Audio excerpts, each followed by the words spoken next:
고넬료장입니다. 10장은 우리가 성경에 여러 인물들이 있는데 특별히 오늘 이 고넬료는 이방인 로마 군대 이달리아데라 하는 군대 백부장으로서 참 믿음이 좋은 경건한 사람이고 하나님을 경외하는 사람이고 백성을 구제하고 기도를 많이 하는 그런 사람입니다. 어떻게 이런 은혜를 받았을까? 특별히 이달리아데 군대, 로마 군대입니다. 로마 군대. 상당히 어려운 때지만 하나님이 은혜를 주어서 하나님을 알게 되었고 예수님을 알게 되었습니다. 그래서 그의 신앙을 보시고 더 좋은 신령한 은혜를 주시려고 베드로를 만나게 하는 그런 내용의 말씀이 오늘 말씀입니다. 그러면 1절로 2절 고넬료의 신상과 신앙. 먼저 고넬료가 어떤 사람이고 어떤 신앙을 가졌는가. 고넬료의 신상과 신앙. 우리 주보에는 고넬료의 신앙과 기도라고 이렇게 기록이 되어 있습니다. 그러면 1절, 2절 읽어보시기 바랍니다. 가이사라에 고넬료라는 어떤 사람이 있었는데 그는 이탈리아 부대라 불리는 군대의 부장이었다. 그는 경건하여 자신의 온 집안 사람들과 함께 하나님을 경외하였으며 백성에게 구제를 많이 행하고 하나님께 항상 기도하였다. 네, 우리가 가정의 날 제가 가끔 이 고넬료의 가정에 대해서 증거하기도 하는데 그 가정의 호주는 고넬료입니다. 지금 호주가 바른 신앙을 가지니까 그 가족들이 다 복을 받아요. 이와 같이 오늘날 우리의 가정에도 신앙의 호주가 있습니다. 물론 혈통적 호주는 남편이 될 수 있지만 신앙적 호주는 아내도 될 수 있습니다. 믿음이 좋은 사람이 호주가 되는 거니까. 그래서 오늘 여기 고넬료 뜻은 북이라는 뜻이랍니다. 북. 왜 북이라는지는 잘 모르겠지만 그 북치는 북 있잖아요. 북. 하여간 고넬료의 뜻은 북이라는 뜻이고 이 사람은 가이사라의 군인으로서 백부장입니다. 그러면 가이사라에 고넬료라 하는 어떤 사람이 있었는데 그랬습니다. 여기 가이사라, 팔레스틴 서쪽, 지금 팔레스틴이 있죠, 중동에. 그 서쪽 지방이면 지중해 쪽입니다. 지중해 쪽. 성경 지도를 보면 지중해 쪽에 있는 연안에 있는 한 도시예요. 가이사라가. 여기도 우리는 이쪽은 동쪽이라고 하죠. 이쪽은 우리가 동쪽이라고 하죠. 지도를 보면. 죄송합니다. 이쪽이 서쪽입니다. 미안합니다. 동쪽은 동해안이 동쪽이고 이쪽은 서해안, 이쪽 서쪽이다. 근데 우리는 딱 중간에 있는 것 같아요. 물론 남해 쪽으로는 이제 바다가 있지만 서쪽으로 말하면 저쪽 충청도, 그쪽 광주 저쪽으로, 전라북도도 군산 저쪽으로 그쪽을 서해안이라고 하죠.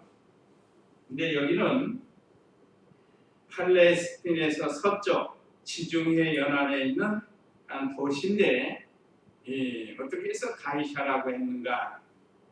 당시 로마 황제의 호가 가이사라입니다. 그 가이사 아구스도라는 황제란 말. 그 아구스도를 기념해서 도시 이름을 가이사라라고 이름을 지었다고 합니다. 역사가들에 의하면. 그리고 그 가이사라에는 로마에서 파견한 총독이 근무하는 곳이에요. 우리나라도 일본이 점령해서 일본 총독이 머문 곳이 있죠? 그게 어디죠? 우리는 중앙청이에요. 중앙청. 이 중앙청에 총독부였다고 거기가. 근데 김영삼 대통령이 다 헐어버렸어요. 저는 반대입니다. 왜 그걸 헐어요? 무슨 역사적 수치라고 해서 털어버렸는데 그거 하는데도 돈 많이 들었어요. 얼마나 단단하게 지었는지. 우리는 그걸 보면서 다시는 이런 수치를 당하지 말아야 한다고 그걸 교훈으로 삼는 게 제 개인적인 의견은 그래요. 개인적인 의견은. 과거에 우리 민족이 수치를 당했다고 해서 보기도 싫다. 그래서 없어버리는 그런 의견을 가진 사람이 있고, 저 같은 사람은 그런 걸 보면서 다시는 이 민족이 일본에 짓밟히지 않도록 해야 된다. 그래서 그 길을 하나의 어떤 장소로 삼아가지고 역사의 교훈장으로 삼았으면 더 좋지 않았을까. 이렇게 개인적인 생각이에요. 얼마나 간단하게 돌로 지었는지 그거 허무느라고 상당히 힘들었어요. 그 좋은 테리석으로 지어놓은 건데. 그러니까 여기 가이샤라가 로마 총독이 총독을 파견해서 근무하는 그런 상당히 큰 도시라고 할 수 있습니다. 그곳이 가이샤라예요. 거기에 이 총독과 함께 일하는 군대 백부장이 파견이 돼가지고 온 사람이 바로 이 고넬료예요. 그러면 여러 백부장이 있을 거 아니에요? 총독이 왔으니까. 여기 백부장은 군대 약 100명을 거느리는, 우리나라 말로 하면 중대장급 된다고 해요. 중대장. 그러니까 100명을 거느릴 수 있는 그런 군대의 장이에요. 백부장. 그래서 이 사람은 이탈리아 사람이라고 했습니다. 요즘 하면 이탈리아라고 했죠. 이태리라고 하는 이태리. 거기 사람으로 조직된 군병 또는 군대 100명을 거느리면서 로마 정부로부터 파송을 받은 그런 인물입니다. 우리나라도 일본에서 순사들, 헌병들 파견했죠. 헌병들. 그래가지고 이 헌병, 순사하면은 물던에도 그치는 그런 시대였습니다. 얼마나 무서웠는데. 특별히 그 헌병들, 군인이 아닌 말 타고 다니면서 우리 한국 사람들을 얼마나 짓밟고 돌아다녔는데. 그러니까 사람들이 무서운 거예요. 나타나면 무서운 거예요. 순사도 마찬가지예요. 야, 순사온다, 순사온다. 그리고 물던에도 울음을 그칠 정도로. 지금은 우리 순사하면 우리나라 순경, 경찰인데 경찰을 뭐하듯이 하지만 지금은. 그러나 옛날에는 그러지 않았습니다. 우리 어렸을 때만 해도 경찰하면요 상당히 조심하고 했습니다. 그만큼 힘이 있었죠. 지금은 뭐 민주주의가 자꾸 발달하니까 하나의 공사직으로 되고 말았어요. 그 사람. 어쨌든 이 이탈리아 군대 백부장으로서 AD 40년경 이 가이샤라 필리포의 이탈리아 부대 백부장이라고 합니다. AD 40년. 그러니까 예수님이 33세에 십자가에서 죽으셨으니까 불과 7년 후의 일이에요. 7년 후. 그러니까 예수님의 수제자 베드로가 활동하고 또 늦게 사도로 부름을 받은 바울이 활동하는 그런 시대의 사람입니다. 그래서 이 고넬료라는 사람은 이런 신상을 가지고 있습니다. 자, 그런데 그의 신앙이 2절인데 그는 경건하여 그랬습니다. 경건한 사람이라고 했습니다.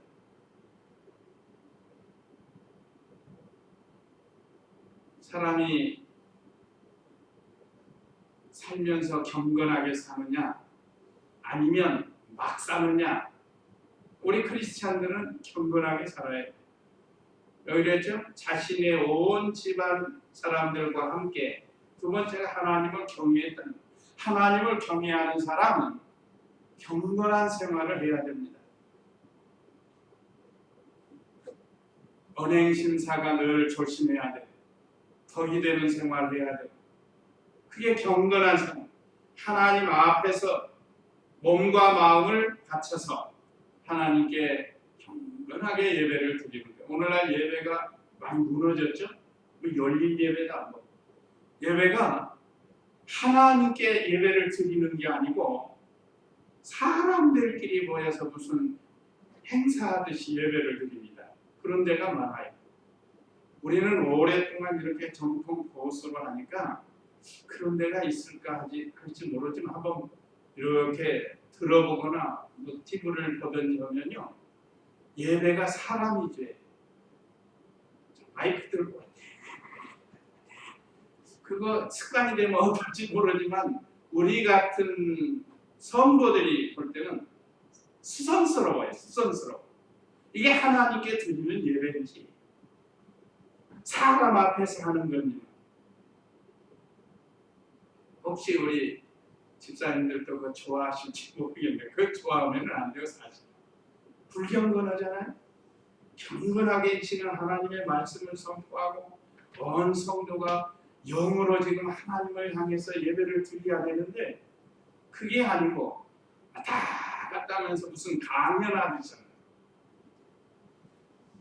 이게 참 예배는 하나님께 드리는, 그래서 신령과 진정으로 예배를 드려야 되는 건데 너무 산만스럽고 수선스럽게 예배를 드리는 거예요. 여기 비록 이방인이지만 늘 하나님 앞에 경건한 생활을 했습니다. 몸과 마음을 다 바쳐서 하나님께 예배를 드리는 생활도 그렇습니다. 생활도 경건한 생활을 해야 돼요. 뉴스 보신 분들은 알겠지만 이 장성택이라는 사람이 상당히 부인하고 사이가 안 좋았다고 해요. 부인하고 바람 피우고 애국에 돌아다니면서. 이북에서는 그런 것들이 좀 만연하다고 그럽니다. 우리가 이북에 그럴 수 있을까 했는데 실제로는 아주 문란하대요. 우리나라 성상납 하면 난리 나죠. 거기는 아주 거의 생활화됐다고 해요. 얼마나 타락을 했는지. 술 잘 먹고. 그래서 이 김정은이 고모, 김경희 씨 남편인데 고모부잖아요. 서로 사이가 안 좋아가지고 별거한 지가 오래됐다고. 그러니까 문제가 생겨가지고 지금 이북이 팔칵 뒤피고 세계가 이 언론이 지금 떠들어대는데 어쨌든 하나님이 우리를 지켜줘야만이 됩니다. 군대 강성파들이 나타나면 연평도 같은 일 또 안 한다고 보장이 없어요. 자기들 체제가 불안하면 탁 터뜨리고 본다고. 일단 천안함 사건이라든지 탁 터뜨려서 이목을 거기에다가 집중시키는, 이건 정치하는 사람들 어느 시대고 있는 거죠. 우리나라도 마찬가지입니다. 우리나라 나라가 불안정하고 자꾸 소요가 일어나려고 하면 뭔가 이슈를 만들어서 국민의 마음을 정신을 글로 쏟게 만들어요. 그러면서 자기 체제를 유지하는 거예요. 이건 이렇든 저렇든 배후에서 하나님이 하시는 일이기 때문에 우리는 우리 각자가 믿음을 잘 지키고 고넬료처럼 경건하게 생활을 하고 경건하게 하나님께 예배를 드려야 됩니다. 그 다음에 경외했다고 그랬죠? 온 집안 사람들과 함께 하나님을 경외하였으며. 자, 이런 사람 밑에 있는 부하들이나 가족들 얼마나 좋겠어요. 옛날에는 노예 제도가 있으니까 이런 사람 밑에 노예는 인격적으로 대우를 받을 것 같아요. 요즘도 아무리 민주주의라고 해도 자기 집에 일하는 사람들 무시하고, 심지어 외국에서 돈 벌려고 온 사람들 그 인건비도 잘 안 주고 월급도 잘 안 주고 떼먹으려고 하는 사람이 있고 얼마나 인색하고. 그러나 이 고넬료는 그렇지 않은 사람이야.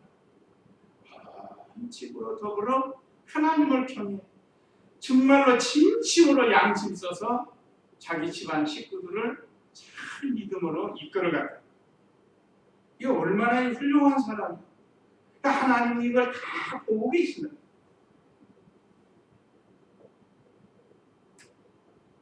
자, 자신만 하나님을 경외하는 게 아니고 온 집으로 더불어 하나님을 경외했다. 우리 성도님들도 사업하거나 사람을 두고 쓸 때 다만 예배 드리려고 가지 말고 온 직원들이 다 같이 예배 드릴 수 있어요.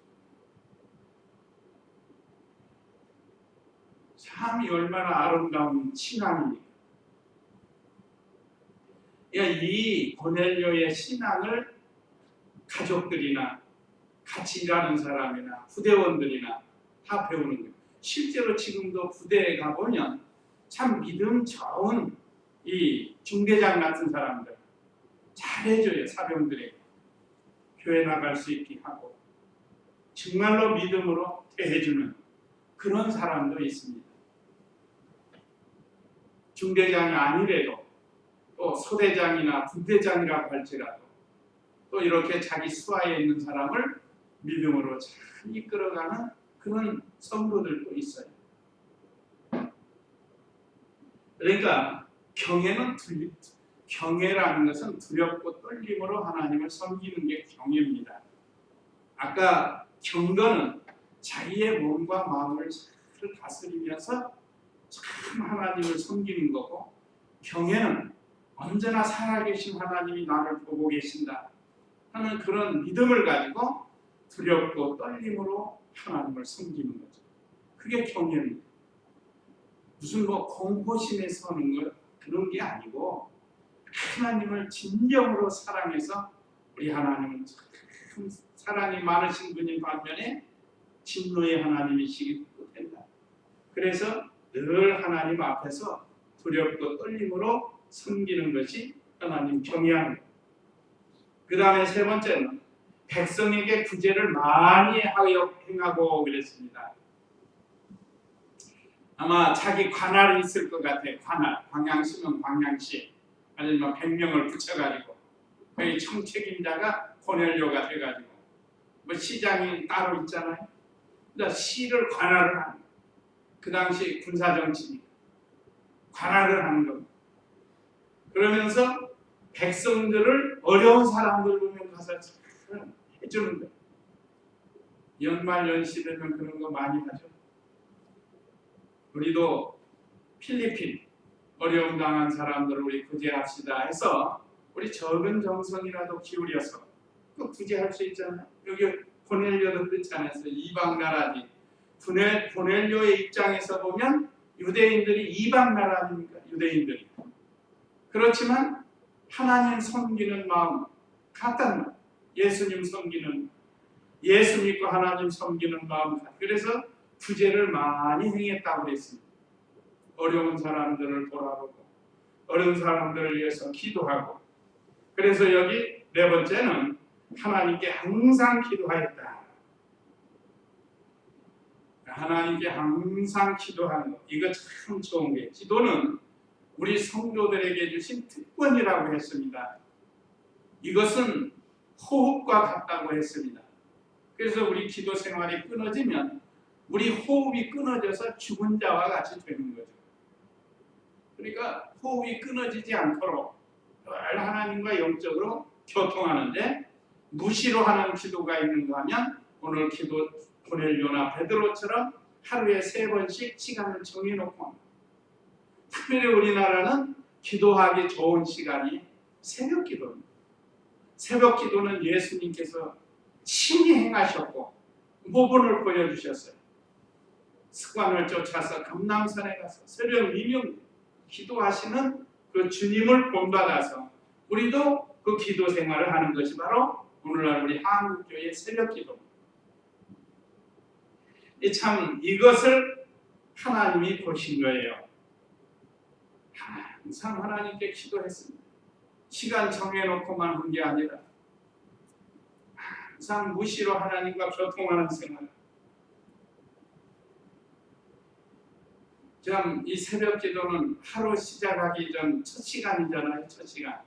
이제 새벽 기도하기가 참 이 육체를 가지고 하기가 힘들어요. 피곤했어. 너무 피곤해서. 그래서 어떤 목사님이 죽일 놈 새벽 기도라고 안 할 수도 없고 그 너무 믿음 없는 소리예요. 누가 웃자고 한 소리인지는 몰라도 참 안 되죠. 내가 게으르고 부족해서 못한 것이야. 나를 자책하고 해야지. 새벽 기도라는 건 얼마나 좋은 거예요. 저희 어머님도 오랫동안 새벽 기도 하시면서 하루 빠지면 찝찝하다고 그러셔요. 마음이. 말하자면 괴로운 거예요. 괴로운 거. 그래서 오늘 저와 우리 성도님들도 하나님이 부르시는 그날까지 이 하나님과 교제하고 교통할 수 있는 이 기도처를 끊지 말라는 거예요. 기도처. 물론 아주 힘들고 어려운 분은 따로 시간 정해놓고 하는 게 있죠. 그러나 같이 할 수 있으면 같이 기도하는 것도 좋아요. 합심 기도인데. 그래서 우리 예수님도 기도로 시작하셨고 기도로 생활하셨고 기도로 생을 마쳤고 지금도 하나님 보좌 우편에서 우리를 위해서 기도하고 계신다고 했습니다. 그러니까 우리 예수님 일생은 기도 생활이에요. 기도 생활. 하나님의 아들도 기도하지 않고는 안 되니까 우리에게 보여주신 겁니다. 너희도 이와 같이 기도하라. 그래서 기도 생활을 잘 하려면 마귀에게 빼앗기지 말아야 해요. 로터는 하루에 2시간 기도하지 않으면 그날은 마귀에게 지는 날이라고 했다고 합니다. 그래서 하루에 2시간 기도하라. 우리가 정식으로 2시간 기도하지는 못해도 우리가 새벽 4시에 일어나서 6시면 이제 집에 들어가는데 그 시간 못하면 2시간 하나님께 투자하는 것 같아요. 그 외에도 따로 기도하고 하여간 기도하는 것 하나님이 보십니다. 여기 오늘 내용에 이 고넬료의 신앙은 4가지. 그는 경건한 생활했고 또 하나님을 경외했고 백성을 구제를 많이 했고 하나님께 항상 기도했습니다. 우리도 이거 배워서 하면 고넬료와 같이 하나님의 생명책에 기록이 되고 우리에게 많은 은혜를 주신 이제 그 은혜를 주시려고 3절부터는 역사하십니다. 3절 읽어보세요. 어느 날 오후 7시쯤 되어 그가 환상 중에 분명히 보았는데 하나님의 천사가 그에게 들어와서 말하기를 고넬료야 하니 고넬료가 그를 쳐다보고 두려워하며 말하였다. 주님 무슨 일이십니까? 천사가 그에게 말하기를 내 기도와 내 구제가 하나님 앞에 상달되어 하나님께서 기억하고 계신다. 예.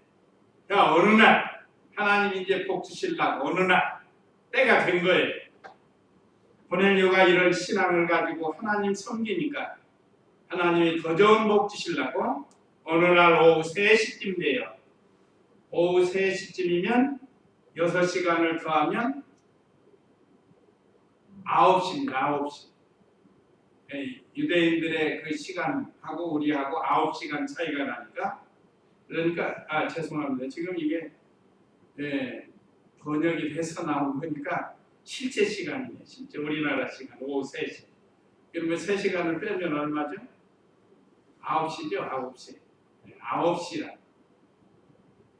이건 9시를 6시간 보태가지고 3시라고 했습니다. 구역 한번 보세요. 구역. 3절. 그렇죠? 하루는 제 90질 그랬죠. 그러니까 9시가 6시간을 합치니까 제 오후 3시가 되는 거예요. 그렇게 이해하시면 됩니다. 그래서 어느 날 오후 3시인데요. 그가 환상 중에 분명히 보았는데 하나님의 천사가 그에게 들어와서 말하기를 고넬료야 하고 불렀다. 하나님께서 천사를 보내가지고 심부름을 시킨 거야. 지금 여기 가이사라에 고넬료라는 사람이 있는데 찾아가가지고 요바에 있는 베드로를 청하라고 해라. 그러니까 보낸 거예요. 야, 이거 보면 하나님이 또 천사가 우리 이름을 다 알고 있습니다. 다 알고 있어요. 한 번 만나보지 못했지만 다 알고 있는 거 아니에요? 그러니까 우리도 다 알고 계신다는 걸 언제나 우리가 의식해야 돼요. 하나님께서 우리 각자를 다 알고 계셔요. 무슨 생각을 하고 무슨 말을 하고 무슨 신앙을 가지고 있는지 다 알고 계십니다. 그러니까 고넬료가 이제 시간을 정해놓고 기도를 한 거예요. 오후 3시. 그러니까 하나님께서 환상 중에 보여준 겁니다. 구약 시대에는 아직 성경이 완성되기 전이기 때문에 이때도 마찬가지입니다. 예수님이 오셨지만 아직 성경이 완성되기 이전이기 때문에 환상을 통해서 하나님의 계시를 전해주고 있는 겁니다. 새벽에는 지금 요 새벽에 뭘 통해서 하나님의 뜻을 알려줬죠? 꿈이요. 꿈을 통해서. 그러니까 구약 시대는 꿈이나 환상이나 음성이나 또는 비유적 현상이나 제비 뽑는 것이나 이런 것들로 하나님의 뜻을 나타내 보여주는 때입니다. 여기도 마찬가지. 환상 중에 분명히 보았다. 분명히 시간을 정해놓고 기도하는 것 아주 귀한 것을 알 수 있습니다. 그게 기도의 습관이 되어야 돼요.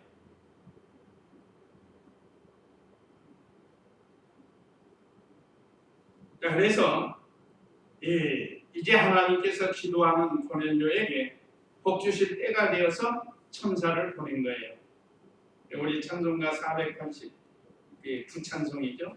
내 기도하는 그 시간 그때가 가장 귀하고 즐겁다. 우리 찬송도 있는데 기도는 이렇게 참 좋은 거예요. 또 하나님이 듣고 계시는 것을 알 수 있고 보고 계시는 것을 알 수 있습니다. 그래서 4절에 고넬료가 그를 쳐다보고 누구를 쳐다봐요? 천사. 환상 중에 나타난 천사를 쳐다봤어요. 쳐다보니까 두려웠답니다. 두려워요. 복 주시려고 천사를 보냈는데 두려움으로 천사를 보았습니다. 그렇습니다. 하나님이 보낸 천사들은 사실 두려운 존재들이죠. 우리가 이 복을 주러 온 건지 심판하러 왔는지 아직은 모르니까 두려울 수 있잖아요. 그래서 주님 무슨 일이십니까? 두려움으로 물어봤어요.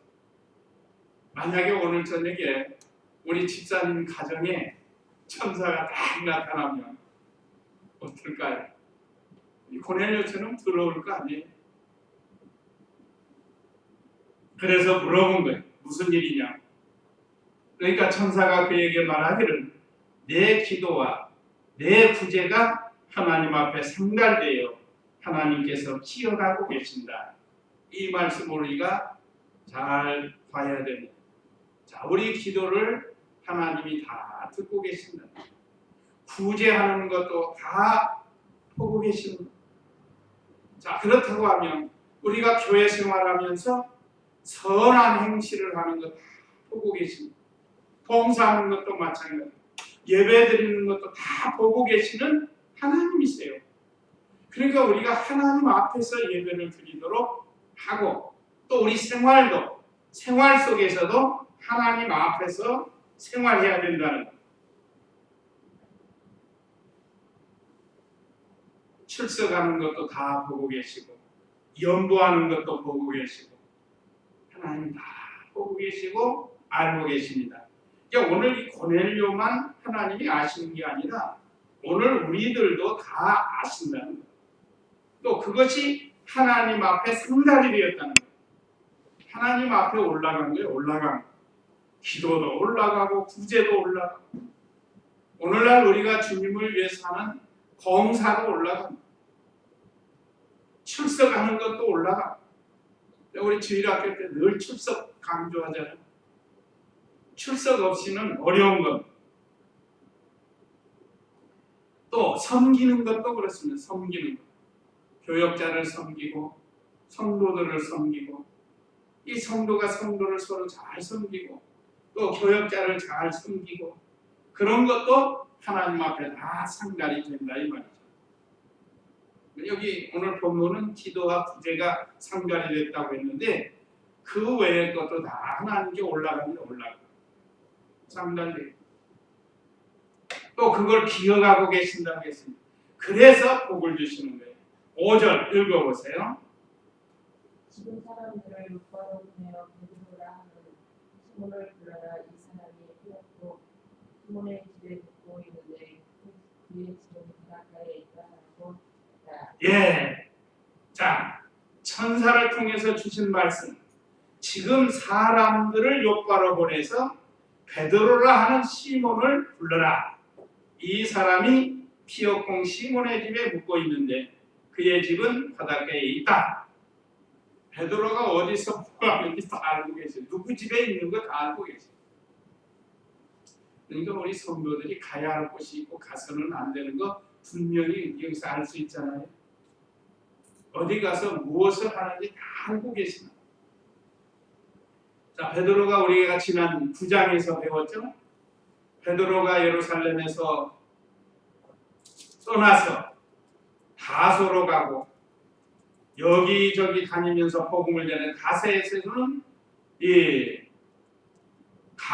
가이사라로 내려갔다가 다소로 보내가지고 거기서 하나님을 경외하는 루다라는 성도를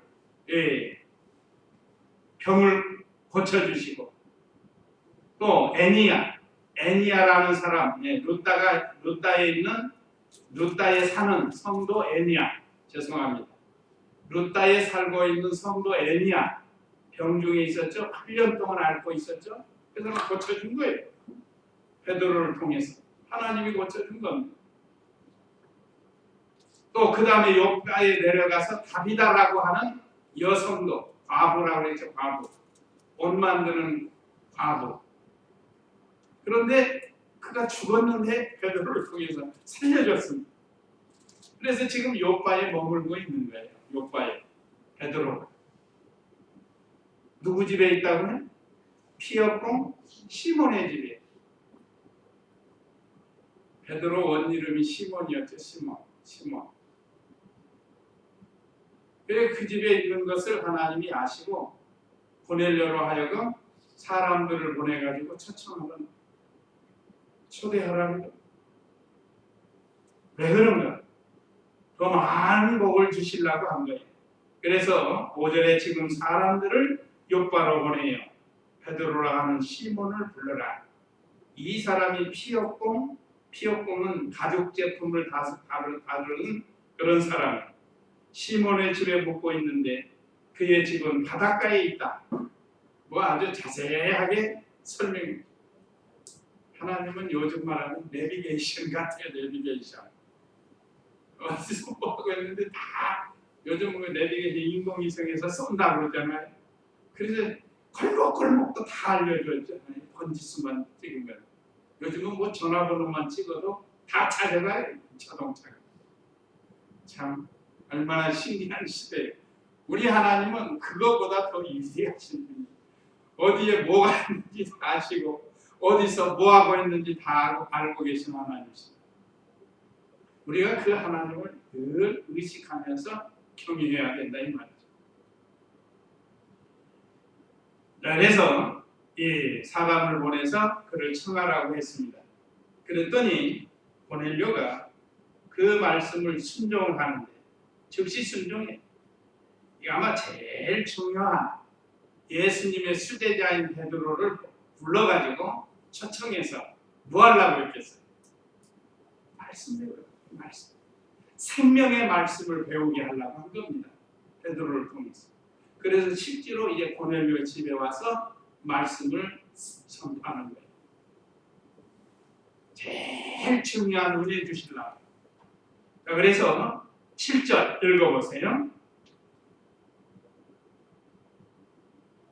그에게 말하던 천사가 떠나자 그가 하인들과 자신의 부하들 중 경건한 군인 하나를 불러 그들에게 모든 것을 설명하고 그들을 요바로 보냈다. 예, 그에게 말하던 천사가 떠나자 그가 하인 둘과 자신의 부하들 중 경건한 군인 하나를 불러 즉시 순종하는 게 즉시.